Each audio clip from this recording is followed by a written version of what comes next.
Hi friends, సింపుల్గా ఈజీగా chicken పులావ్ని ఇలా ట్రై చేయండి, చాలా బాగుంటుంది. ముందుగా అయితే ఒక కుక్కర్లోకి గీ ఆర్ ఆయిల్ యాడ్ చేసుకొని దాంట్లోకి బిర్యానీ ఆకులు, చెక్క, లవంగం, అలానే ఒక 2 ఆనియన్స్ యాడ్ చేసుకొని అవి మగ్గిన తర్వాత దాంట్లోకి అల్లం వెల్లుల్లి పేస్ట్ యాడ్ చేసి అది కొంచెం ఫ్రై అయిన తర్వాత ఒక 2 నుంచి టమోటాస్ 3 యాడ్ చేసుకోవాలి.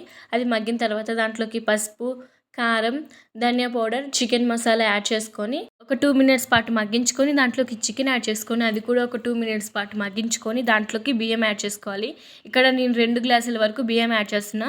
దాంట్లోకి ఎసర 3 గ్లాసుల వరకు యాడ్ చేస్తున్నానండి. ఎసర కూడా యాడ్ చేసుకొని దాంట్లోకి గ్రీన్ చిల్లీ, అలానే కరివేపాకు, కొత్తిమీర, ఉప్పు, కొంచెం పెరుగు, పులిసిన పెరుగు అయితే టేస్ట్ బాగుంటుంది. సో యాడ్ చేసుకొని విజిల్ పెట్టేసుకోవటమే. 2 విజిల్స్ వచ్చాక స్టవ్ ఆఫ్ చేసుకొని మనం సర్వ్ చేసుకోవటమేనండి. చాలా టేస్టీగా ఉంటుంది. ఒకసారి ట్రై చేయండి. తప్పకుండా రెసిపీ ట్రై చేయండి. నచ్చితే ఒక లైక్ కొట్టి ఛానల్ని సబ్స్క్రైబ్ చేసుకోండి ప్లీజ్.